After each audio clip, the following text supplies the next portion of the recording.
Boa noite. Senti sua falta de manhã, viu? Senti sua falta de manhã.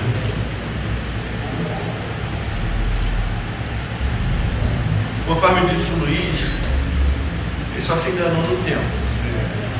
Nós chamamos de tempo do Advento. O tempo do Advento, ele dura até o Natal. É o tempo do Natal. São 4 domingos após o Natal. Então, nesses 4 domingos, nós estamos tentando transmitir à igreja, fazer com que a igreja compreenda o motivo da vinda de Cristo e as implicações que essa vinda de Cristo traz para a sua igreja. Então, é desejo nosso, até o domingo que vem não serei, mas será o pastor Afrânio à noite e o Marcos pela manhã. O pastor Afrânio está pregando numa outra igreja, e nós somos encarregados de transmitir a mensagem do Senhor para nossas vidas. Hoje é o 3º domingo do tempo do Natal, chamado Domingo da Epifania. A Epifania do Senhor marca a manifestação física de Cristo, a manifestação, o aparecimento do Cristo de Deus na história. Deus pisando neste mundo, Deus humano, que pisa nesse mundo, que suja os seus pés na terra do mundo que Ele criou, que vem até nós em forma humana, com as nossas fraquezas, com as nossas necessidades fisiológicas, sentindo dores, sendo tentado, sendo totalmente homem como nós, sentindo as mesmas coisas, com mente humana, com vontade humana, com caráter humano, e mesmo sendo totalmente homem, como um de nós, sujeito às mesmas fraquezas, conforme a própria Bíblia diz, menos com a semente do pecado, esse Jesus humano, que diz assim na cruz: eu tenho sede, e os soldados escarnecem dele, colocando aquela bebida que eles bebiam, que era vinho azedo misturado com água, toca nos lábios de Jesus, Jesus coloca a boca e logo assim ele entrega seu espírito.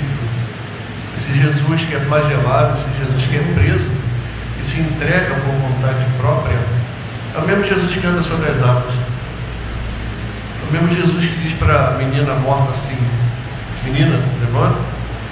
E chega depois de 4 dias de Lázaro morto e fala assim: Lázaro, sai para fora.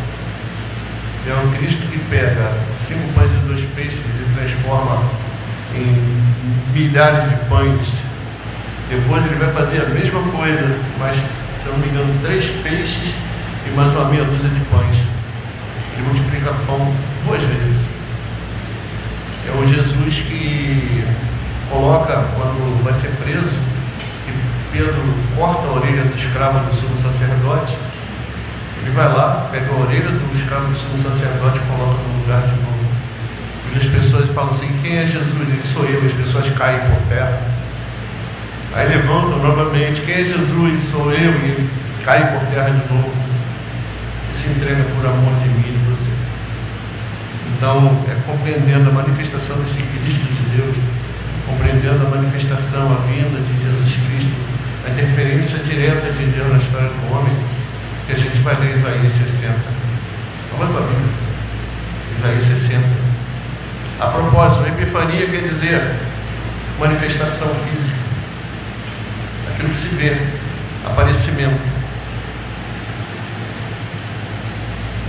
Por isso é chamado de epifania do Senhor.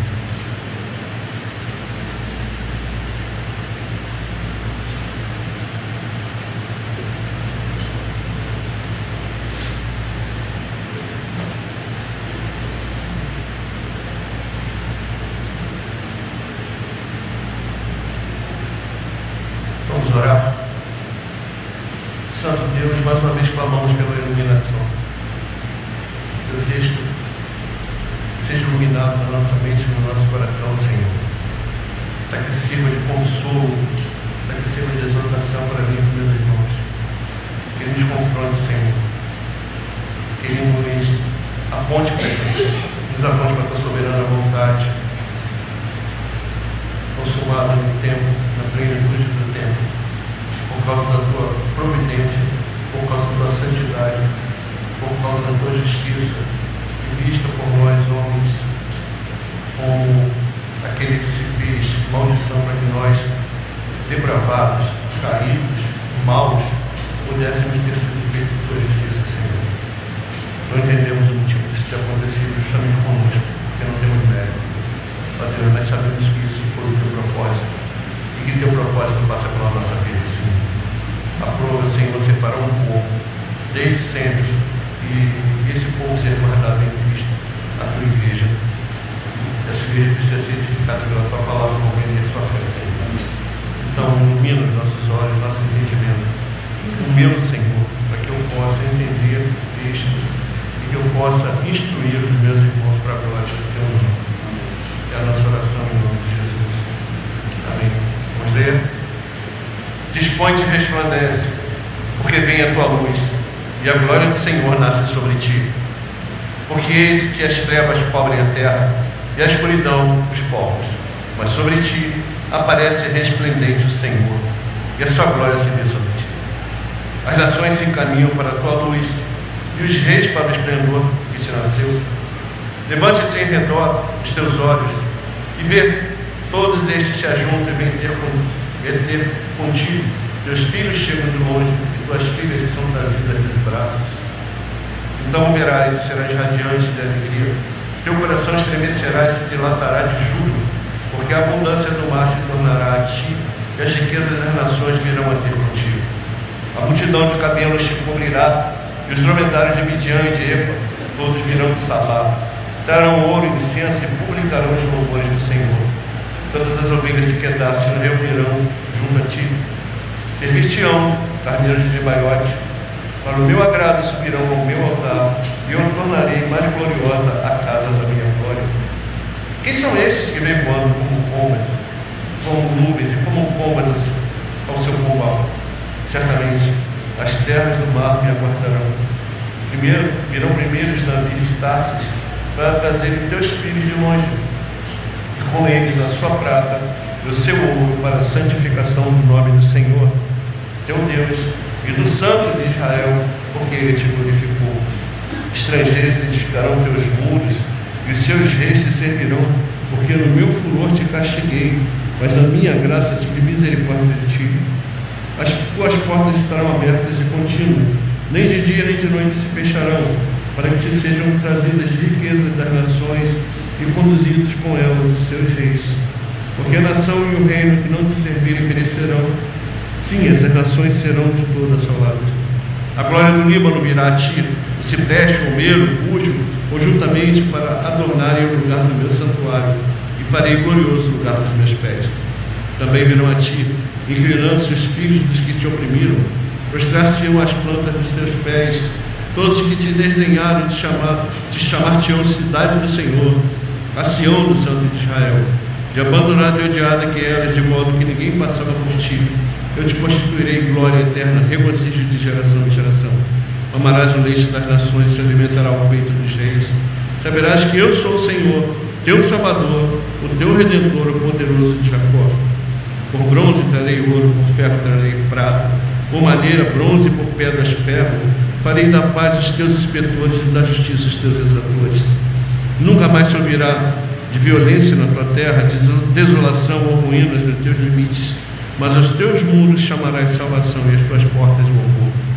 Nunca mais te servirá o sol para a luz do dia, nem com seu resplendor a lua te alumiará, mas o Senhor será a tua luz perpétua e o teu Deus a tua glória. Nunca mais se porá o teu sol, nem a tua lua miguará, porque o Senhor será a tua luz perpétua, e os dias do teu luto findarão. Todos os do teu povo serão justos para sempre. Serão justos, para sempre herdarão a terra. Serão renovos por mim plantados, obra das minhas mãos, para que eu seja glorificado. O menor virá a ser 1000, e o mínimo uma nação forte. Eu, o Senhor, ao seu tempo farei isso prontamente. Diz assim a palavra do Senhor. Você notou semelhança desse capítulo com o capítulo? Você notou semelhança dele com Apocalipse 22? legal, né? Muito bacana.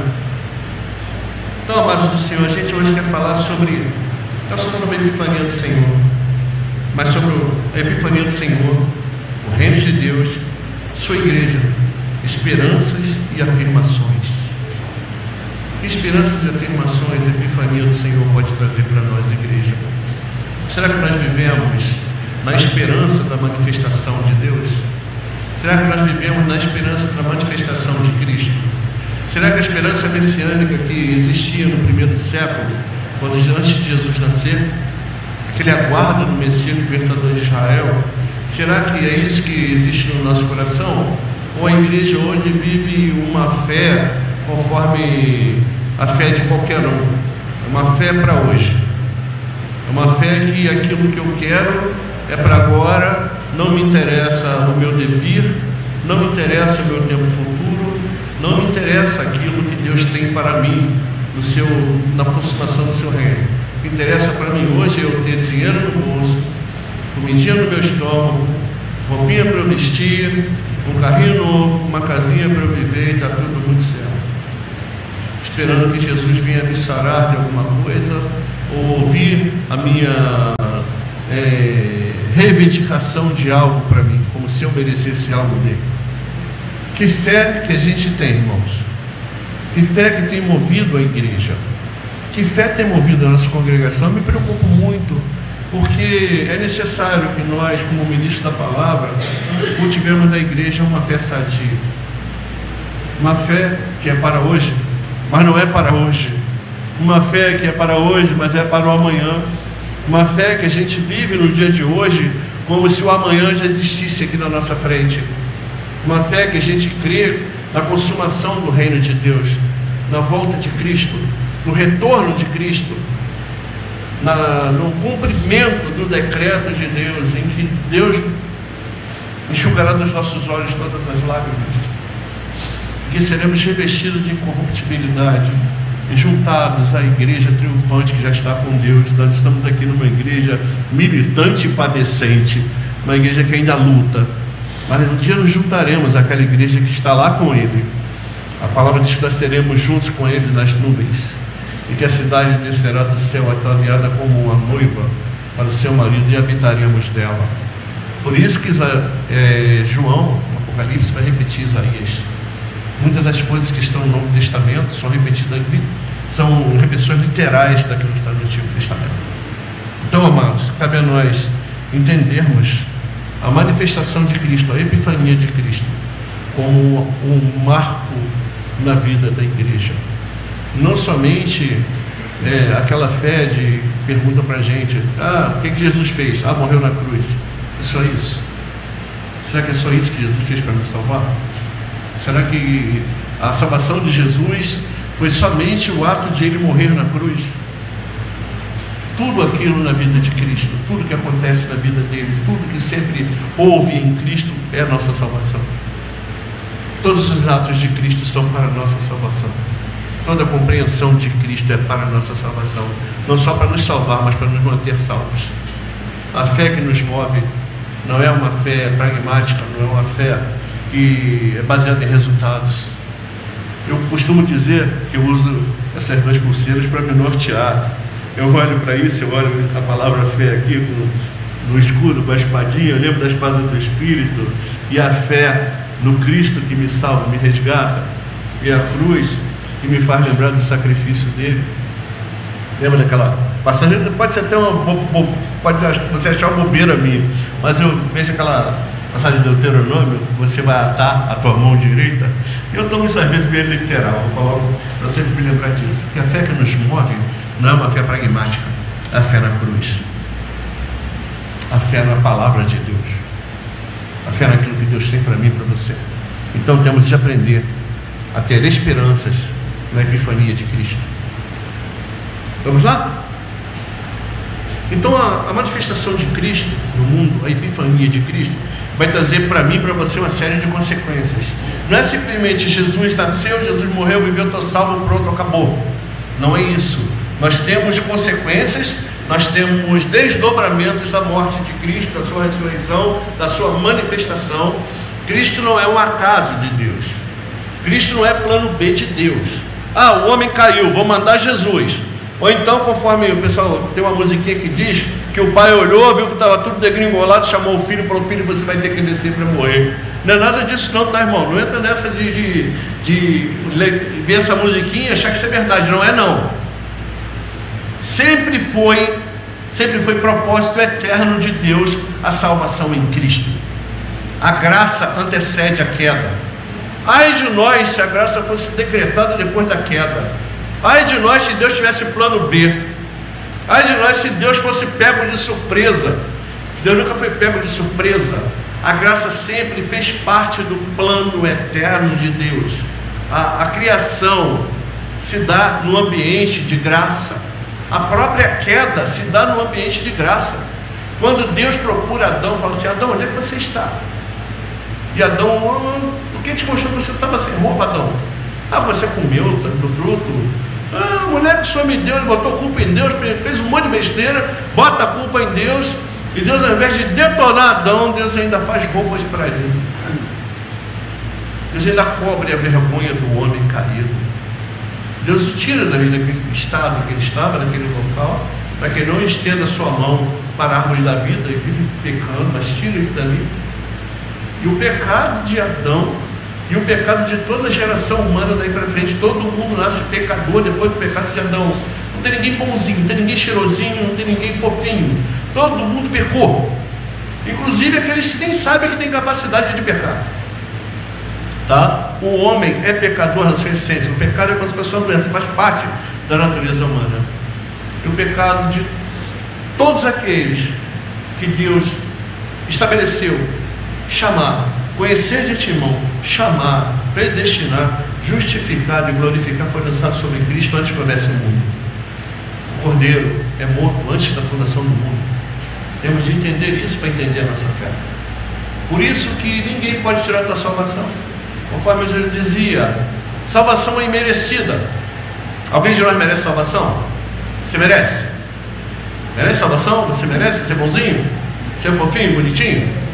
Eu sou fofinho e bonitinho, mas não mereço não. Eu não mereço. É por graça. É por graça. E Deus faz isso por mim, por você, imerecidamente. Eu vou te fazer uma pergunta: o que você pode fazer para continuar a ser salvo? Já que você recebeu de uma forma imerecida, você tem que continuar a merecer para ser salvo? Claro que não. Você não merece e não vai merecer nunca. Você só vai ser salvo por causa de Cristo. O teu mérito é por causa de Cristo. O mérito é dele, não é meu, não é teu, dele. Então, para aqueles para qual Deus elegeu em Cristo antes da fundação do mundo, existe consolo na vinda de Cristo. Cristo é o marco dos últimos dias. Por isso que Paulo vai falar da plenitude do tempo. O tempo atingiu seu ápice. Deus mandou seu Filho encarnado, manifesto na carne, visto por nós, contemplado pelos anjos, crido. Daí para diante, quando Jesus fala: o reino de Deus chegou, arrependei-vos e crede no Evangelho. O reino de Deus já está chegando, arrependei-vos e crede no Evangelho. Ele é o reino de Deus entre nós. Ele marca o início dos últimos dias. Você e eu estamos vivendo os últimos dias.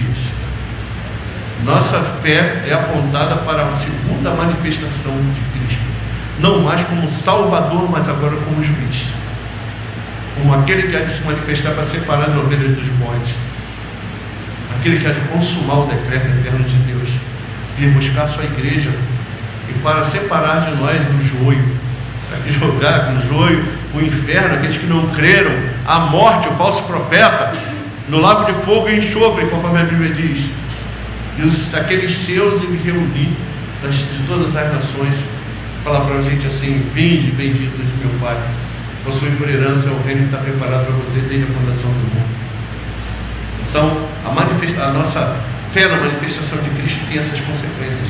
Para nós, a salvação; para aqueles que não creem, juízo. A igreja do Senhor, ela vive da esperança de um reino vindouro. Por isso que a nossa fé não é uma fé pragmática, não é uma fé baseada em resultados. A nossa esperança não está aqui. Paulo vai dizer assim: Pedro, a nossa morada está no céu. O Apocalipse vai dizer que está preparado para nós. Ou seja, se nós vivemos uma fé cristã esperando resultados para hoje, resultados que vão trazer para mim prosperidade material. Prosperidade material não é pecado não, tá, querido? Fica bem ciente disso. Eu querer saúde também não é pecado não.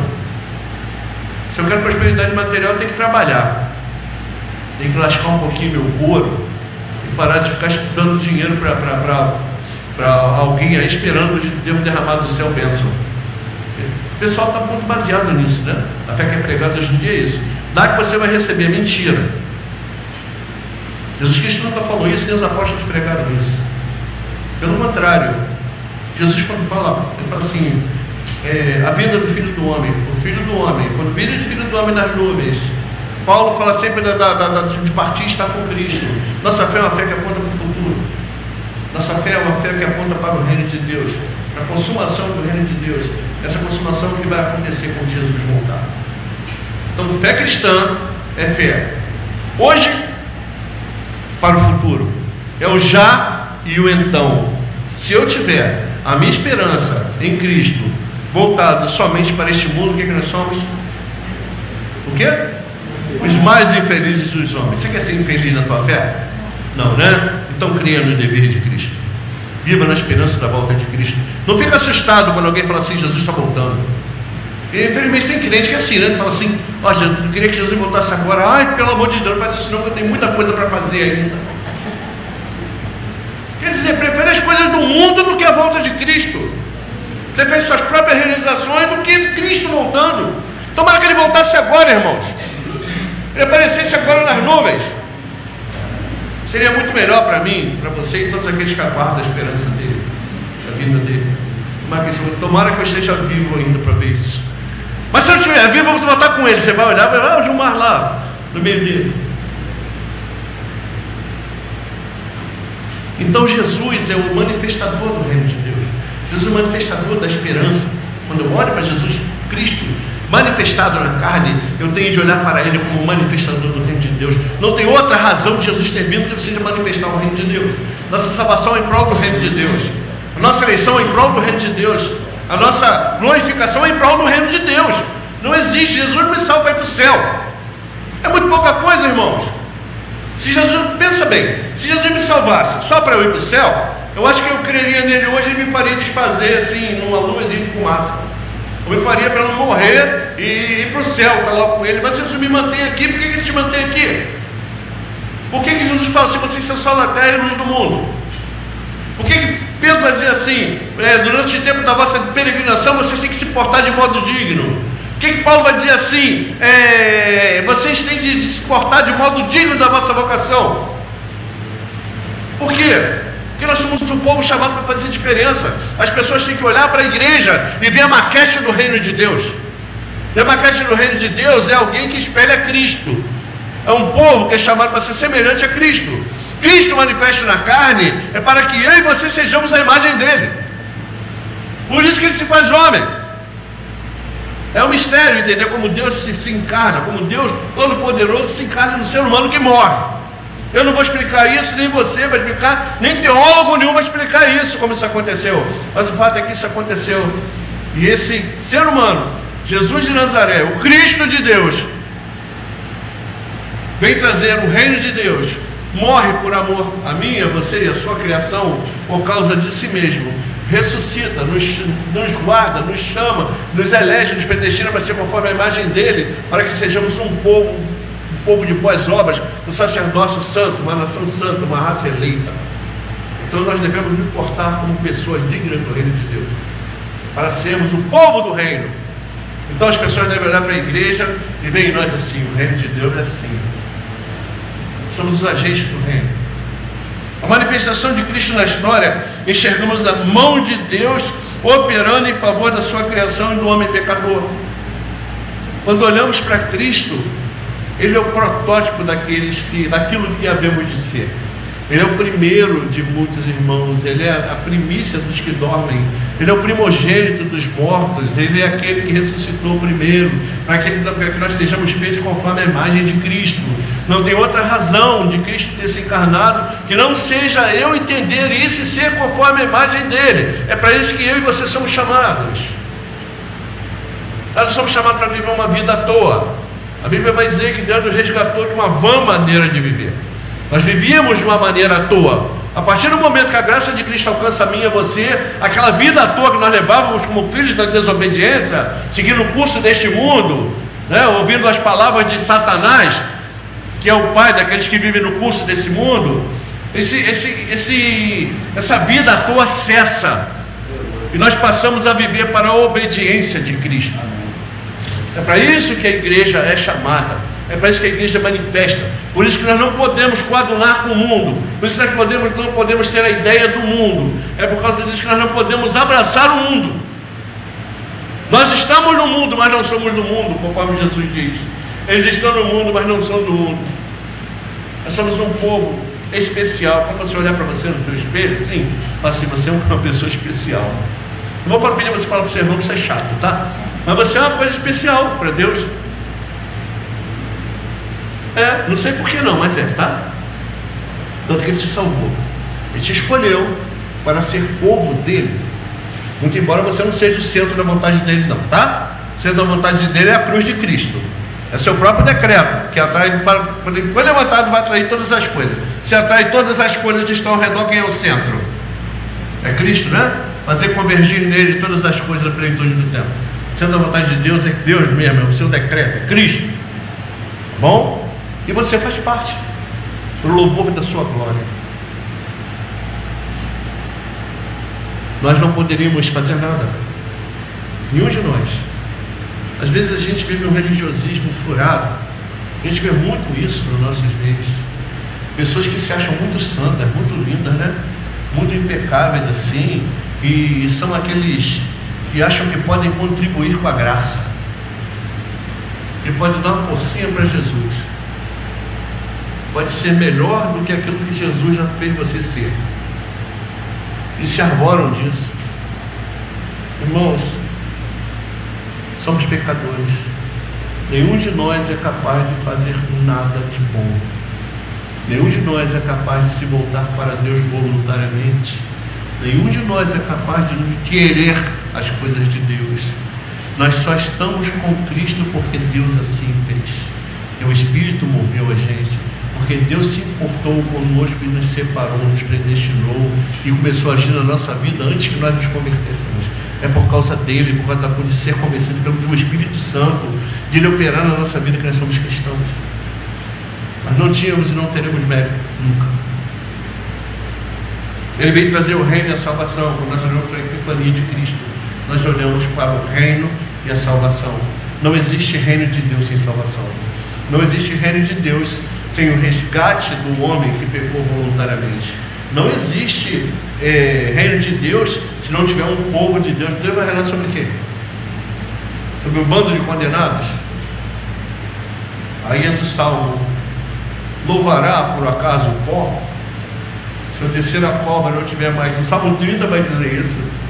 O que adianta eu ser lançado na cova se o pó não louva, os mortos não louvam a Deus?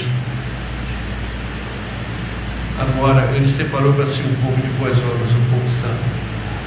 E é nessa esperança do reino que nós devemos enxergar a manifestação de Cristo. Você enxerga de outro modo? Se você enxerga o reino de Deus fora de Cristo, você está enxergando uma coisa errada.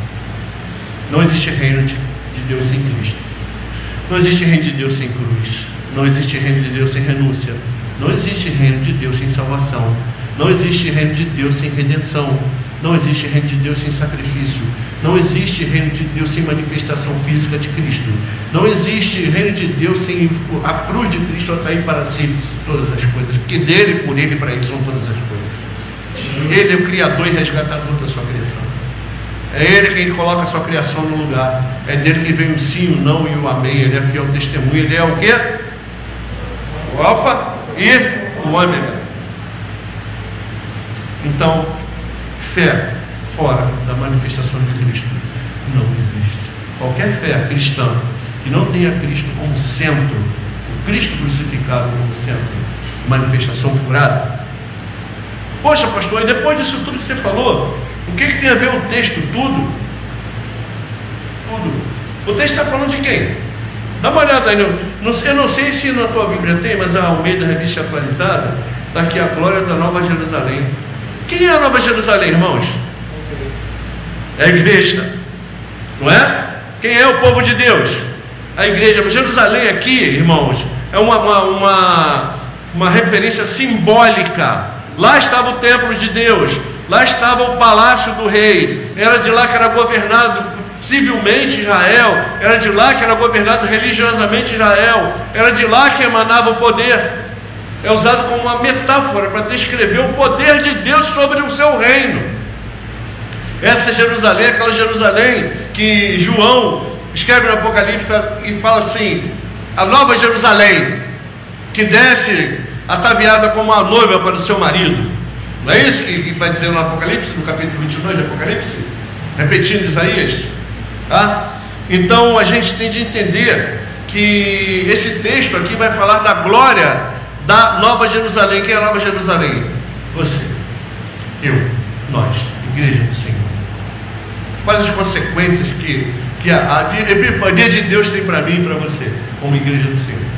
Vamos ver? Primeiramente, a nossa luz não é nossa. Não sou eu quem brilho, não é você quem brilha,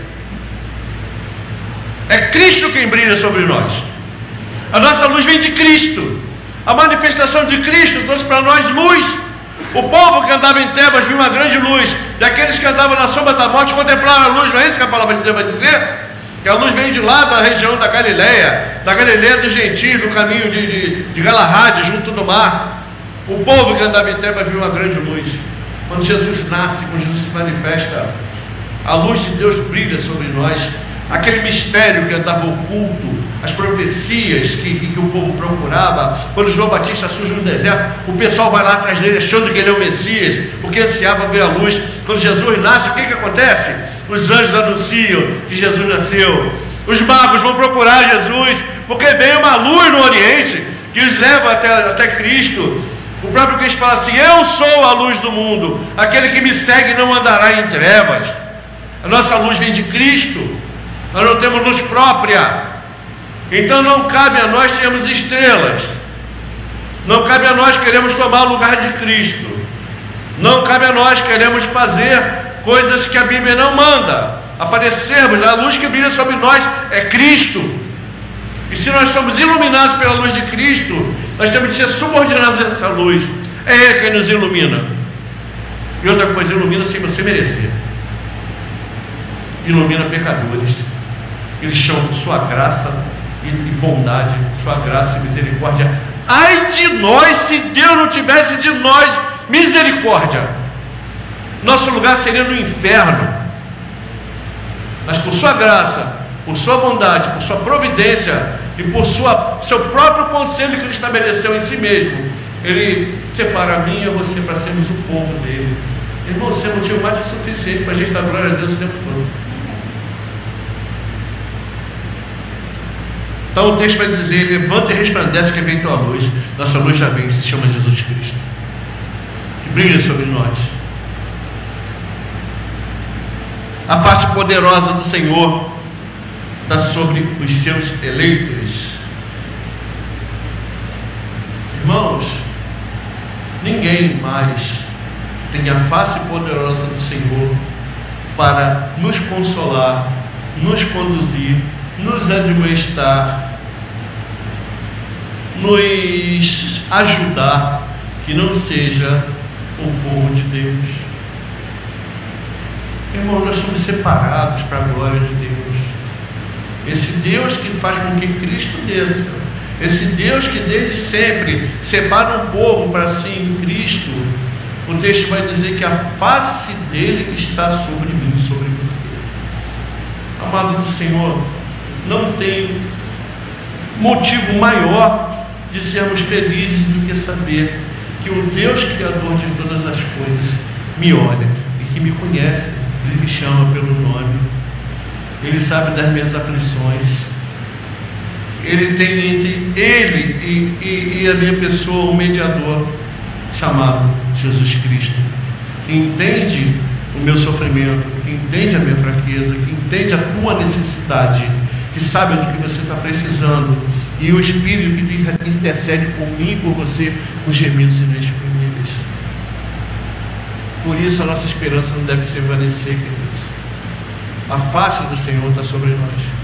Sofremos sim, temos fraquezas, temos necessidades, temos desesperanças, mas uma coisa que eu e você devemos lembrar: a face do Senhor está sobre você, a face do Senhor está sobre mim, e o Senhor não rejeitará aquele que Ele escolhe.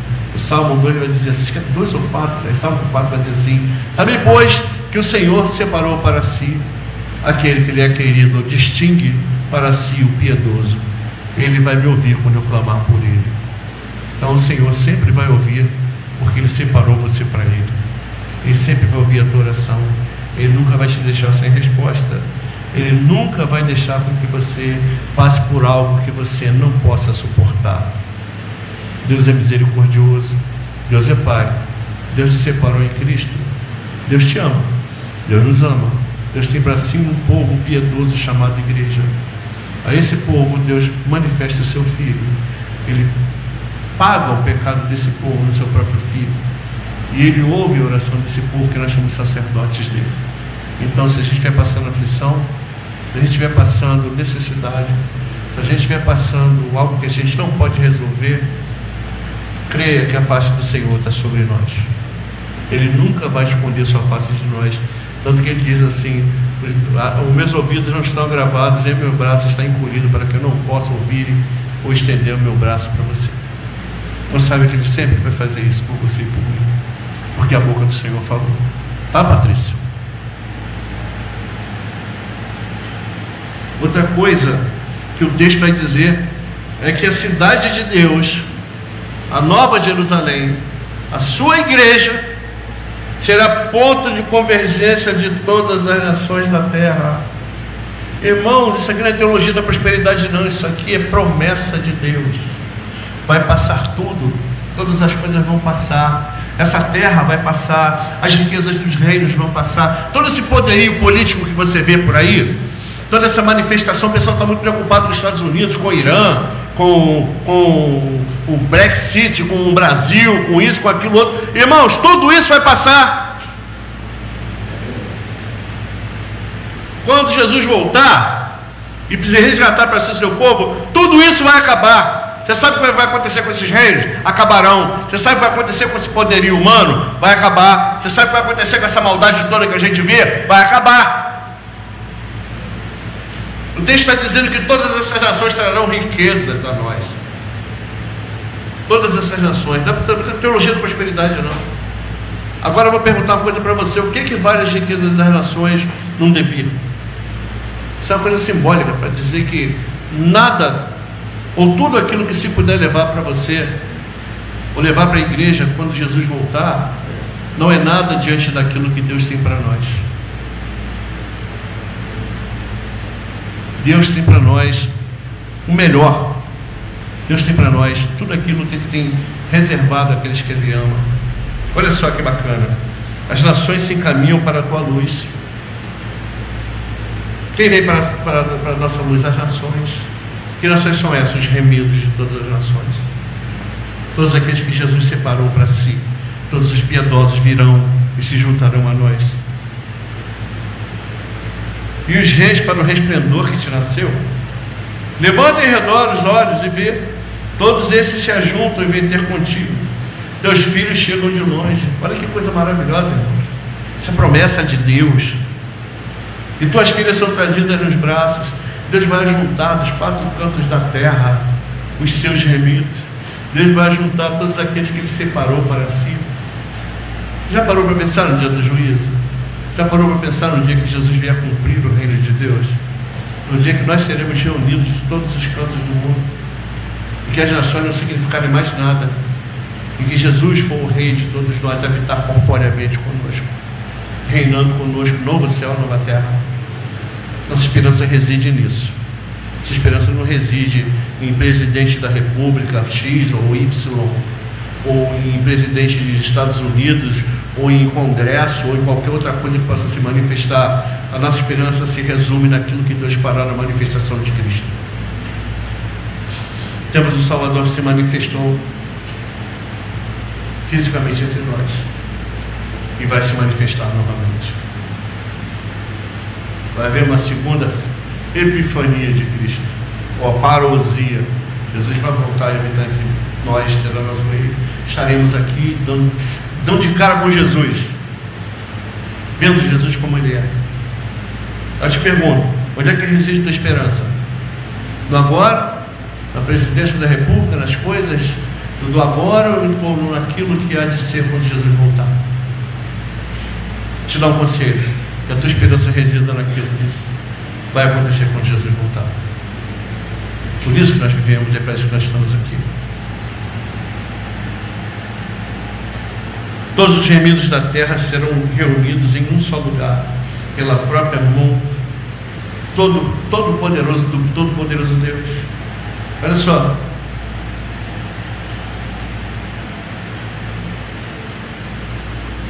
Então verás quem? Verás aquele que há de vir, Cristo. E será radiante de alegria. Nós já somos e seremos. Somos radiantes de alegria porque contemplamos Cristo na cruz. Seremos radiantes de alegria porque o contemplaremos vindo em glória. O teu coração estremecerá, se dilatará de júbilo, porque a abundância do mar se tornará a ti. As riquezas das nações virão a ter contigo. A multidão de camelos te cobrirá, os dromedários de Midian e Efá, todos virão de Sabá, darão ouro e incenso, publicarão os louvores do Senhor. Toda a terra renderá louvor ao Senhor.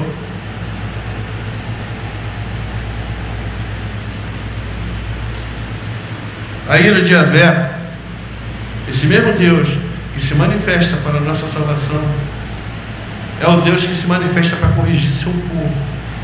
Nós nos jubilamos de sermos povo de Deus. Nós nos jubilamos de sermos chamados para ser do reino de Deus. Nós nos jubilamos também por Deus haver nos escolhido sem mérito. Mas nós temos de lembrar também que nessa escolha existe uma ira de Yahvé. E é uma ira santa.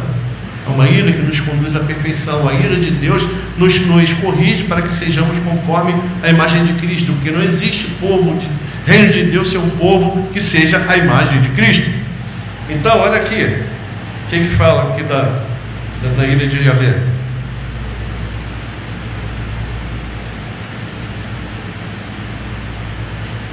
Os estrangeiros, versículo 10: estrangeiros edificarão teus muros, e os seus reis me servirão, porque o meu furor te castiguei, mas na minha graça tive misericórdia de ti. Deus nos castiga, mas ao mesmo tempo que Ele nos castiga, Ele tem misericórdia de nós. Isso é maravilhoso. Sabemos que temos um Deus que se importa conosco, irmão. Maravilhoso, sabemos que temos um Deus que se importa tanto conosco, que Ele encarna a sua própria palavra para que habite entre nós, para que nós vejamos a sua glória, para que saibamos que nós temos um Deus que tem a nossa cara. Sabemos que temos um intercessor diante de Deus, o sumo sacerdote, um apóstolo da nossa confissão, alguém que sente o mesmo que eu e sente o mesmo que você, e que é idôneo para interceder entre nós e o Pai. Nós não nos chegamos a Deus por nossos próprios méritos, nós nos chegamos por Cristo. É Cristo quem leva a Deus as nossas aflições, é em Cristo que está baseada a nossa fé, é em Cristo que nós temos a nossa esperança, é na volta de Cristo que nós esperamos, é em Cristo que nós fomos ancorados. E esse Cristo é a manifestação tanto da ira de Deus como da sua misericórdia. A ira de Deus que é castigada em Cristo, a misericórdia de Deus que é manifesta em Cristo. E essa ira de Deus nos corrige. E essa ira de Deus vai fazer com que nós todos sejamos conforme exortados, conforme a sua palavra, para que possamos ser feitos com a imagem de Cristo, para que o reino de Deus seja consumado. Então, se às vezes a gente sente a ira de Deus sobre a nossa vida, se às vezes a gente anda errado, a gente sente o chicotinho de Deus batendo no nosso lombinho, fica tranquilo, porque Deus tem a providência dele voltada para si mesmo, que passa por você, e ele vai fazer com que você seja corrigido, para que você seja feito conforme a imagem de Cristo, para que a consumação do reino, no devir, quando Cristo voltar, seja de fato consumada. Fazer com que nós, povo de Deus, sejamos reunidos todos num só corpo, sejamos reunidos todos semelhantes a Cristo, para que sua justiça seja cumprida em nós. É É para isso que a justiça de Deus ela se manifesta. Às vezes ela nos corrige de uma forma drástica, mas é para nos colocar conforme a imagem do seu próprio Filho. O texto também vai dizer que todos vão se curvar diante de Yahvé. Ah, pastor, mas fulano não crê, o Estado Islâmico não crê, os ateus não creem, todos vão se curvar diante de Cristo. Quando Paulo vai falar lá para os Filipenses sobre toda língua confessará que Jesus Cristo é Senhor, ele está repetindo Isaías, tá? Todos nós que somos resgatados pelo poder de Deus, pelo cumprimento do seu reino, e aqueles também que são destinados à condenação, todos vão se dobrar diante do Senhor e reconhecer que Ele é Deus. Todo mundo vai se curvar, o capeta vai curvar o joelhinho dele, os tiranos da terra, os que se achavam ser Deus, todos aqueles que tentaram tomar o reino de Deus à força, os demônios, os salvos, os remidos, os santos, os mártires, todos nós nos dobraremos diante do Senhor. Olha só, olha que bacana. Nunca mais subirá de violência na tua terra, versículo 18, de desolação ou ruína nos teus limites, mas aos teus mundos chamará salvação e as tuas portas louvor. Nunca mais te servirá o sol. Ela Apocalipse está dizendo assim: não brilha sol sobre a cidade, porque o próprio Cordeiro é a sua lâmpada. Não servirá sol para a luz de dia, nem com seu resplendor da luz te alumiará, mas o Senhor será a tua luz perpétua. Nós não precisaremos mais de meios físicos para sermos iluminados. O Senhor será a nossa luz. Nunca mais se porá o seu sol, nem a tua lua minguará, porque o Senhor será a tua luz perpétua. E os dias do teu luto findarão. Todos o teu povo serão justos e sempre herdarão a terra. Serão renovos por mim plantados, obra das minhas mãos, para que eu seja glorificado. Para que eu seja glorificado. O menor virá a ser mil, e o mínimo uma nação forte. Eu, o Senhor, a seu tempo farei isso.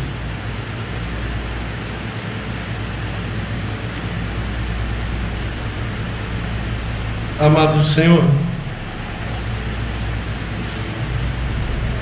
quando eu penso na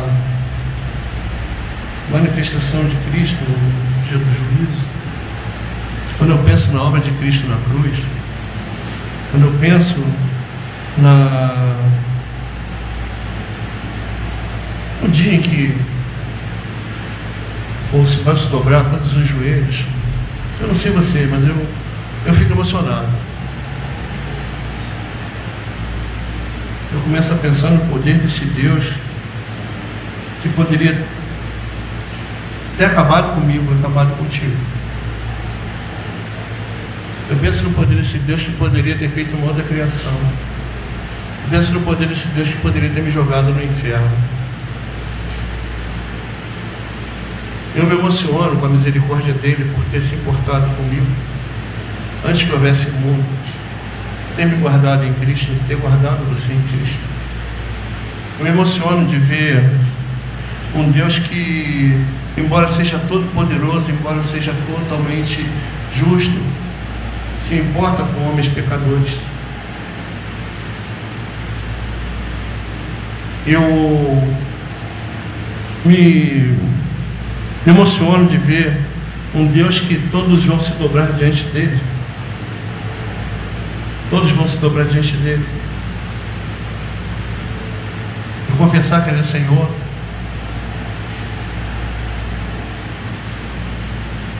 E que eu, muito embora não mereça e você não mereça, não estaremos entre aqueles que estarão condenados. Eu dou graças a Deus pela manifestação de Cristo.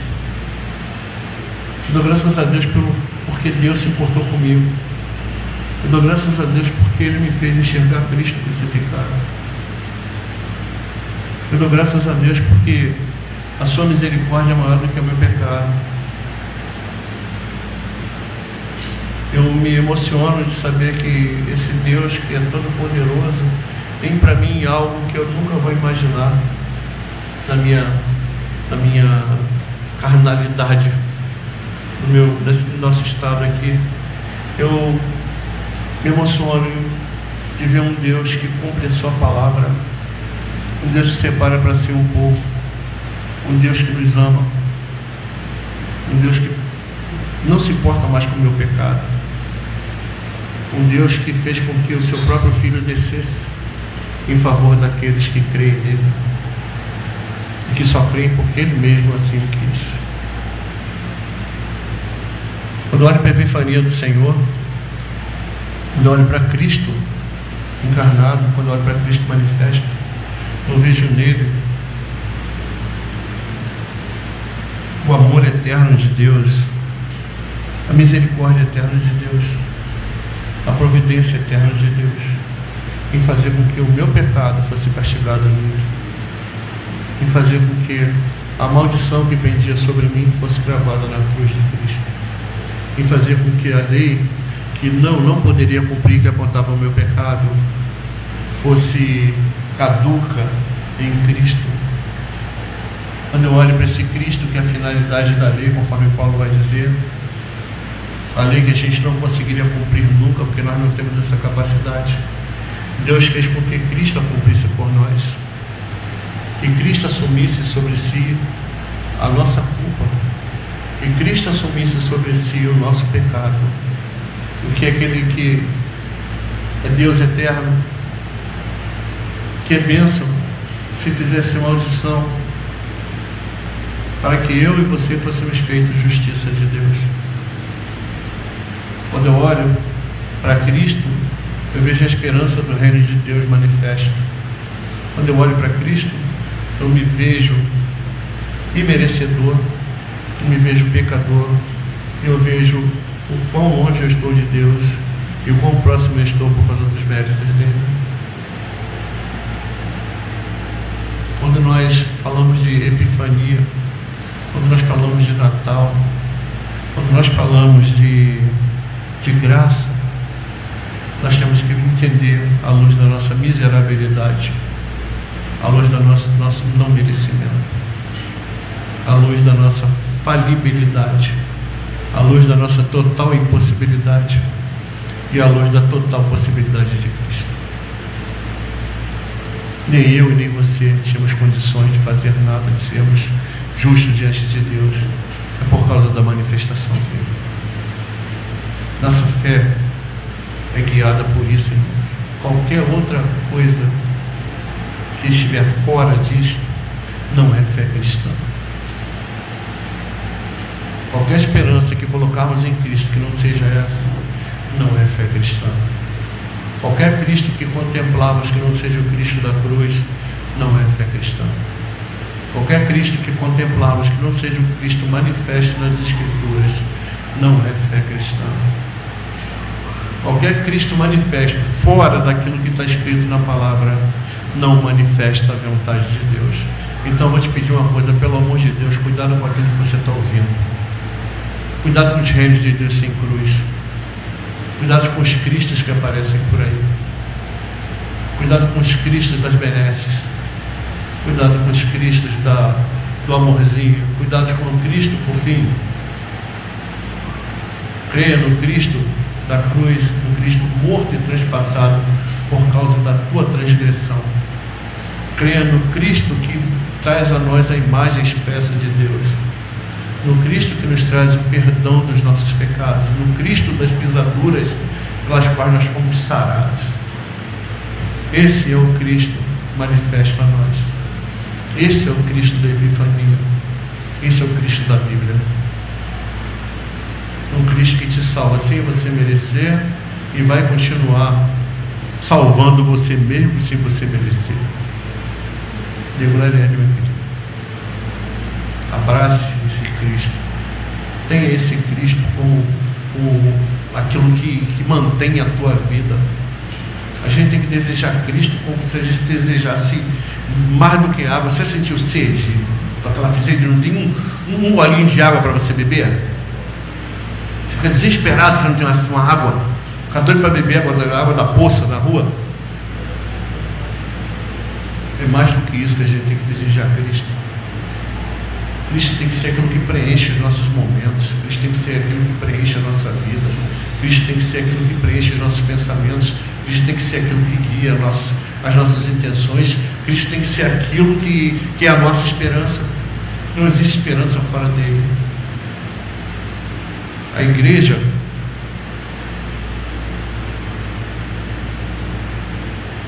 é iluminada por ele. Nós só levantamos e resplandecemos porque a nossa luz já veio sobre nós. Se chama Cristo. Nós só temos as riquezas porque Cristo assim quis. As riquezas virão a nós, as esperanças virão a nós porque Cristo assim o fez. A consumação do reino de Deus só virá a nós por causa da vontade de Deus. Não temos mérito nenhum. Não podemos fazer nada. Tudo vem por Ele. Tudo é dele, por Ele, para Ele. Esse é o Jesus da Epifania. Esse é o Jesus da nossa fé. Qual o Cristo que a gente está seguindo? O Cristo dos pregadores de autoajuda ou o Cristo da cruz? O Cristo da manifestação futura do reino de Deus ou o Cristo que quebra meus galhos? O Cristo bonitinho ou o homem de dores? O Jesus fofinho ou o Jesus que diz assim: Pai, perdoa porque eles não sabem o que eles fazem? O Jesus que mete o pé na porta ou o Jesus que diz assim: tenho sede? O Jesus que é resolvedor dos meus problemas ou o Jesus que me ouve segundo a sua vontade? O Jesus que é meu empregado ou o Jesus que é Deus? O Jesus que faz o que eu quero ou o Jesus que faz aquilo que Ele quer? Qual Jesus nós temos seguido, irmãos? A igreja tem tudo isso aqui que o texto diz, mas não é de graça. Mas não é de graça. É por graça, mas não é de graça. Isso tem um preço, tem essas consequências, mas o preço que tem é nós conhecemos o Cristo da cruz. Conhecemos o Cristo da manifestação de Deus, o servo sofredor, aquele que morreu pelo meu pecado, ressuscitou, aquele que depois de haver cumprido toda a sua obra, ele se assentou à destra da majestade de Deus, e de lá ele dirige todas as coisas pela palavra do seu poder. Um Cristo que intercede por mim, um Cristo que intercede por você, um Cristo que quer que eu seja formado conforme a sua imagem. Qual o Cristo que a gente vai optar, irmãos? O Cristo das pregações ou o Cristo do Evangelho? O Cristo da Epifania ou o Cristo do nosso próprio pensamento? Diante de nós está aí o Cristo dos homens e o Cristo da palavra, o Cristo da igreja e o Cristo daqueles que acham que Jesus é aquilo que eles querem. Conselho nosso: fica com o Cristo da palavra. Conselho nosso: creia no Cristo da palavra. Conselho nosso: creia no Cristo manifesto das Escrituras. Conselho nosso: creia no Cristo que há de voltar para consumar o reino de Deus. Creia no Cristo que é Senhor dessa igreja que a gente leu no texto. Creia no Cristo que nos constrange o coração quando nós lemos a sua palavra. Aquele Cristo que nos emociona, não por questões místicas ou de arrepio, mas que nos emociona quando nós lemos a passagem, quando nós lemos a palavra de Deus, nos aponta para o futuro que reside nele, por sua vontade, que eu não mereço, e que mesmo assim, sem merecer, ele resolveu me inserir nele, por sua graça e misericórdia. Diante de nós está aí a escolha: qual Cristo você vai querer? O Cristo da manifestação da palavra ou o Cristo pregado atualmente por aí? Conselho nosso: fica com o Cristo das Escrituras, fica com o Cristo crucificado. Levanta e resplandece, porque já veio a tua luz. A tua luz vem dele. A tua luz vem dele, por graça. orar. Senhor, nós ficamos constrangidos, Senhor, com aquilo que a Tua palavra traz para nós. Nós vemos aqui as riquezas que a Tua igreja tem por causa da luz de Cristo que resplandece. Mas também, Senhor Deus, nós nos sentimos constrangidos porque sabemos que nós não merecemos isso. Que nós só temos isso por causa de Cristo. Olhamos nesse texto aqui a Nova Jerusalém como símbolo do Teu poder, como símbolo do cumprimento da Tua vontade, como símbolo de um reino vindouro, mas que não tem cumprimento sem Cristo. E Deus, nós às vezes deixamos o Cristo revelado de lado para nos apegarmos ao Cristo que nos pregam por aí. Um Cristo fraco, um Cristo sem cruz, um Cristo que veio para afagar meu ego, um Cristo que veio só para resolver meus problemas atuais, um Cristo que é mais meu empregado do que outra coisa, Senhor. Esquecemos que a esperança da Tua igreja está no Senhor, que é Salvador e Redentor, que é poderoso de Jacó, que é o renovo. Esquecemos, Senhor, do Cristo que é servo sofredor. Esquecemos do Cristo que é manifesto na carne. Esquecemos do Cristo que morreu, do Cristo que sofreu, que foi tentado. Esquecemos do Cristo que intercede por nós. Esquecemos do Cristo que tem um Espírito que intercede por nós com gemidos inexprimíveis. Esquecemos do Cristo que tem em sua boca espadas de 2 gumes, que tem pés como de latão reluzente, olhos como chama de fogo, que anda no meio dos candelabros e tem suas estrelas nas suas mãos. Esquecemos do Cristo que é fiel testemunho. Esquecemos do texto que é o Alfa e o Ômega. Deixamos Ele, Senhor Deus, deixamos o Cristo da Epifania para seguirmos a outro Cristo. Que a Tua igreja não se dobre a isso, Senhor. Que a Tua igreja não se dobre a Cristos que pregam por aí, mas que a Tua igreja se dobre ao Cristo revelado nas Escrituras. O Cristo que veio por Tua vontade. O Cristo que foi morto antes da fundação do mundo. O Cristo que foi crucificado e feito maldição por nossos pecados. O Cristo cuja crucificação atraiu para si todas as coisas. Um Cristo que por sua crucificação e ressurreição foi feito Senhor e Cristo. Um Cristo que é aquele que paga o meu pecado. Um Cristo que é aquele que me disciplina. Um Cristo que mostra para mim a ira de Yahvé. Um Cristo que mostra para mim a disciplina das Escrituras. Um Cristo que vai fazer de tudo para que eu seja feito conforme a sua imagem. Um Cristo que vai me colocar, Senhor Deus, debaixo da Tua ira para que eu seja feito justiça Tua, Senhor. Um Cristo que não poupa, Senhor Deus, a correção, mas que nos corrige com amor para que sejamos conforme a Tua palavra diz. Que Deus, nós nos dobremos a esse Cristo que manifesta na carne, esse Cristo que é a cristalização do Teu propósito, é a marca da Tua misericórdia, é aquele que é inserido na história do homem para que possamos ver a Tua glória. Vemos a imagem expressa, o louvor, o esplendor da Tua glória, para que víssemos, Senhor Deus, conforme Tu és, aquele que intercede por nós, Senhor Deus, aquele que nos santifica pela Tua palavra, aquele que nos guarda, aquele em qual nós somos predestinados, aquele no qual nós somos justificados e glorificados.